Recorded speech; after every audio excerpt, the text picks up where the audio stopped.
Los Angeles sequence.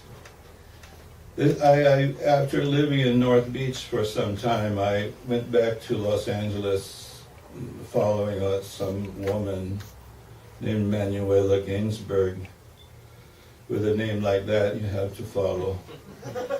But I decided to start going to school at the age of 22, college, or whatever it was called, college, yeah. And I met Ed Bullins, a wonderful playwright, American playwright. And he and I did the Los Angeles City College Literary Magazine together, and then we put together a magazine called Ante, A-N-T-E, out of Los Angeles. It was a letterpress magazine, quarterly.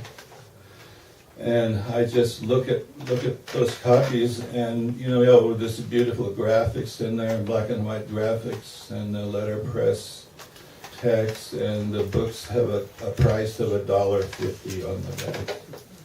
So in those days, you could do letterpress books for very little money. Los Angeles sequence, written in 1964, around there.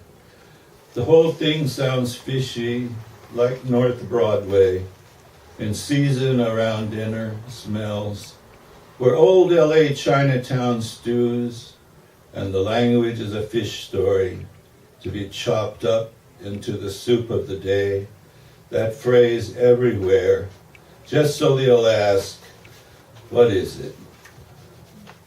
A wind prevails, always prevails, to bring hisses from the living, from the dead, soft noises. This city never sleeps, never puts to bed all its fires and ices, closes in on lovers, cats, paws that reach out, palms up. Ever crushed all equally in its stinking, noxious breath. The smog. The history of a place in a young heart breaks. It seems through the threads of love and hate, Prudent Beaudry bought most of what is now downtown for a few $100s. She sewed the pattern. Someone was growing oranges, and the Times gave it space. Reports in the East brought the ugly masses rushing. A subdivision of dreams to come, a few feet to the north of the old Pueblo, close into the heartland. Dreams, she'd say, don't crumble, but rise from the dust. The area of a mind measured by what the eye can catch full, the hand can feel in it, water, air, sun, earth.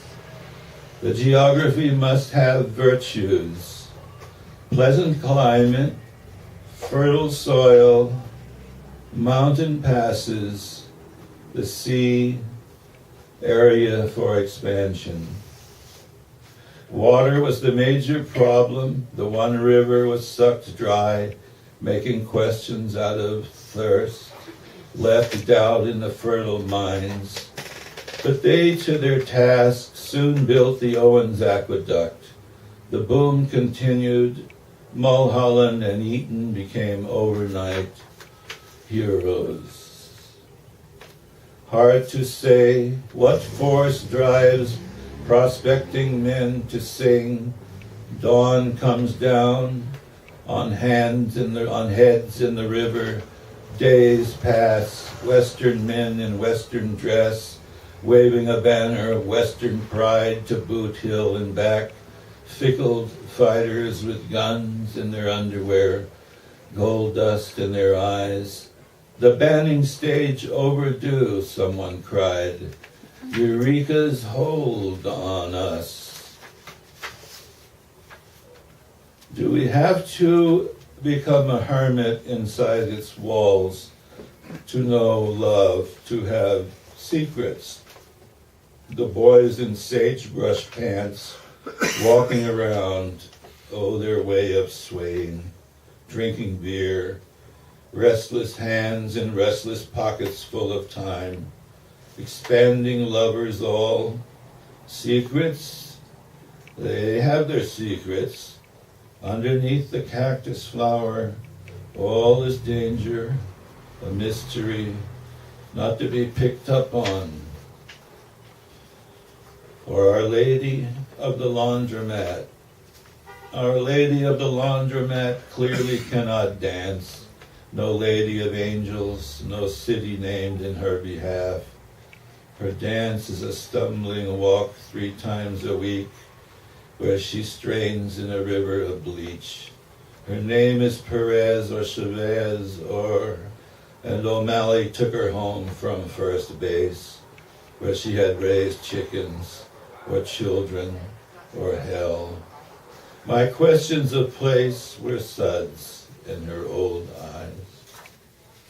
Pinned up on the wall, old flowers, a dried vestige of love, camera rolling in Bronson Canyon, bad guys holding out in a cave of desperation, their blazing hands held against the 6-gun sky, here where heroes are made and fade into a past, Tom Mix dying in 1,000 screaming replays.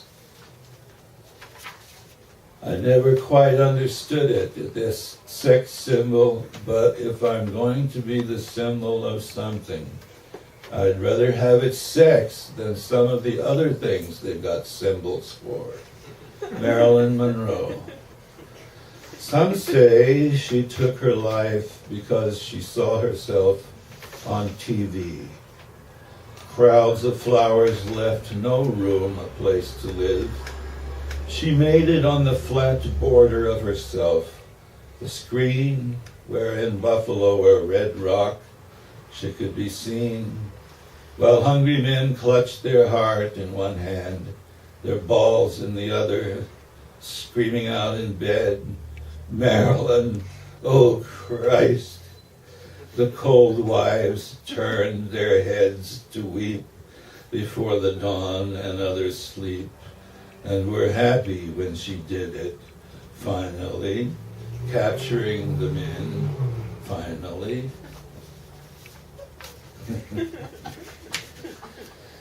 Bandit poem. Murrieta rides by night, decided to go north through the groves, the oaks, where Indians camped. Looking for friends, himself now friendless, his head a bag of gold, lost his way, stumbled headlong down over the bank. The rough river pounded down on him, his long undoing, and disappeared a wanted man.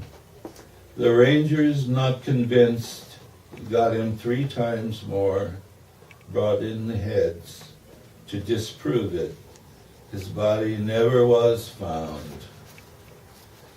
Okay, that's an early poem, and it comes out of that whole idea of place, and that's where I grew up in Los Angeles, in one of the valleys, and movies were our myths.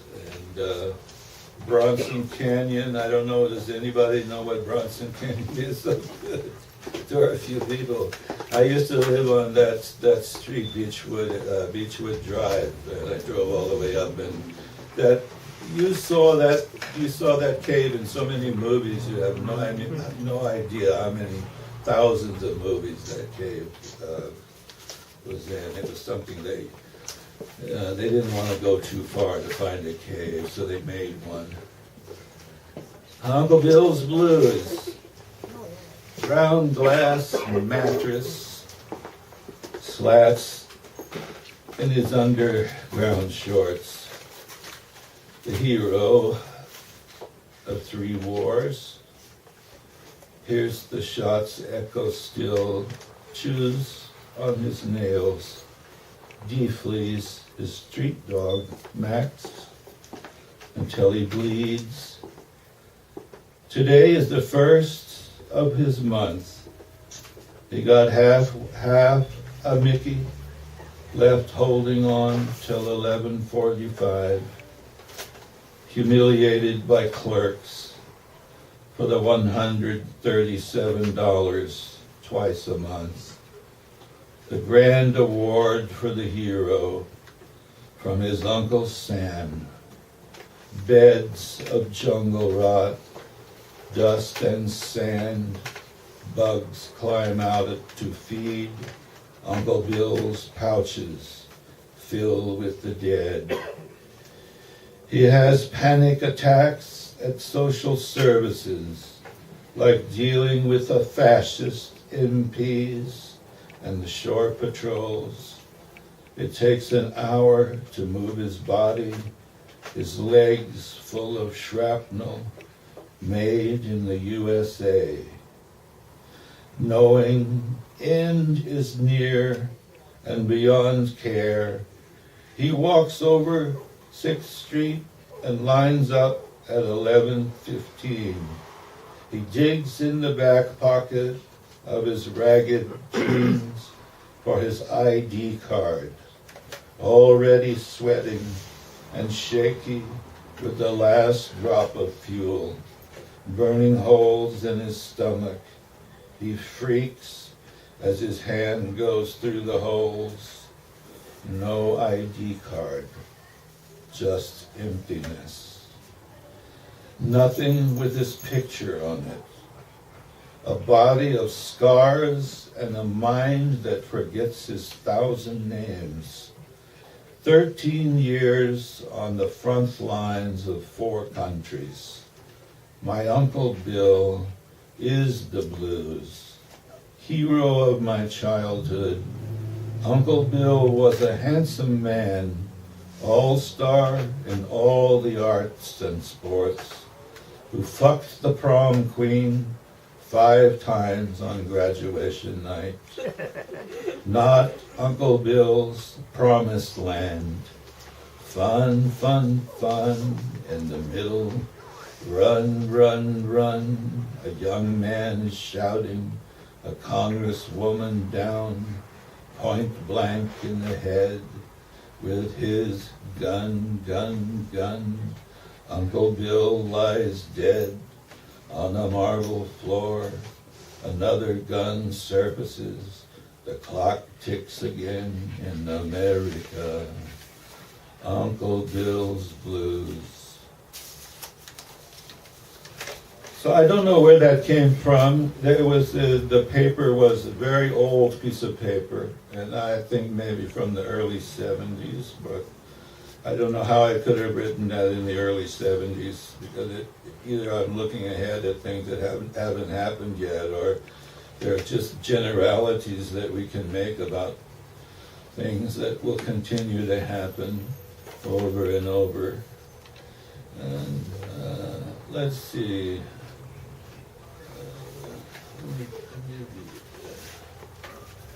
Another older piece. So I'll read this to be fun. I'm just about out of time, I think. How am I doing? We got a few more minutes. Okay, I'm going to read Thank You, Masked Man for Jack Spicer. When I came longing here from Los Angeles, where no poets lived, 1969, I said to you, poetry is as a cold-blooded axe that falls. And you smiled that subtle smile and said, then I make you my master of flies, and will come from time to time like a woodsman dictating, crossing Columbus and Kearney with my axe, to whisper in your ear. On May 10th, 1993, such a dictation began. The native place, like my salmon's face, is Lorca shooting pool in back of Gino and Carlos. There a clock in the bird bath, standing in Osborne's meadow, surrounded by all the igneous ellipses and dance band Lycian, the eyes of the bucks and does, lying in the caldera called hell, scanning for ghosts of cougars, let troubled by white rabbits slashing through the grasses. Night falls faster than a frog's tongue on a dragonfly as the striped and solid balls fall. The resurrection of the dead through technology.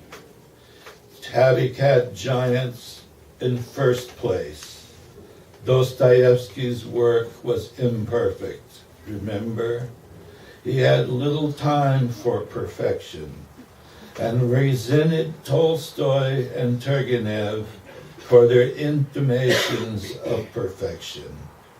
When an artist starts trying to save the world, he starts losing himself. Ideas from in his brain like blisters. Thank you again for your application. As of the present, we have no positions available in the English department.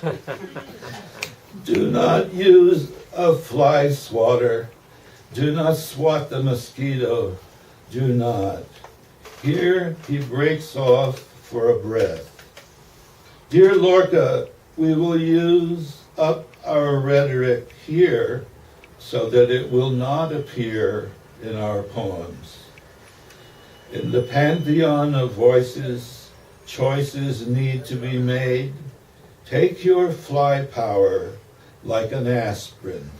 Tell everyone to have guts, even Roberts 1, 2, and 3. Gee, are they dead too? Say cheese, if you please. Queen of May led our darling ones astray into the meadow of black slapping waltzes. They, the leaders, resent the fly power of a man like yourself. Your dead sons educate you. It is sad to waltz too. But take apart your lovely heart and put it together again on one last run at a pennant. Those giants, holy moly, they have no brandy here and no milk. They don't card if a man's fly is down. They don't care about fly paper either, or powder to darken the cheeks. They least among us can fly. The ocean is humiliating in its disguises. No one listens to poetry, period.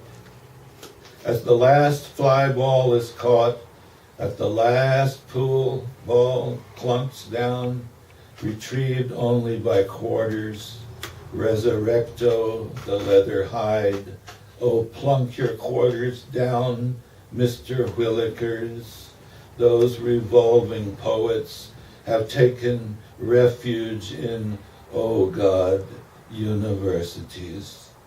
In universities, do they hear Mr. Eliotic prancing as the parades in Prague, the May Queen on the Naropes, theocracy of obdurate voices, the bosses massaging each other again and again and again, despite my tales of caution? Will you tell them, William, what's that? Oh, yes, I forgot, and you were so beautiful. At this point, the dictation breaks off. I can hear Jack weeping quietly, lamenting the loss of his body. No one ever really loved me, you see, not exactly the way I wanted them to. My body for love was not final. The ocean does not mean to be final. The poet is a counter-punching radio, and those messages, God would not damn them. Do not even know they do not even know they are champions. Only parking lots are final. Gee whiz, what's a disembodied dictator to do? I ask you to do, sweet William, dear sweet-bodied William.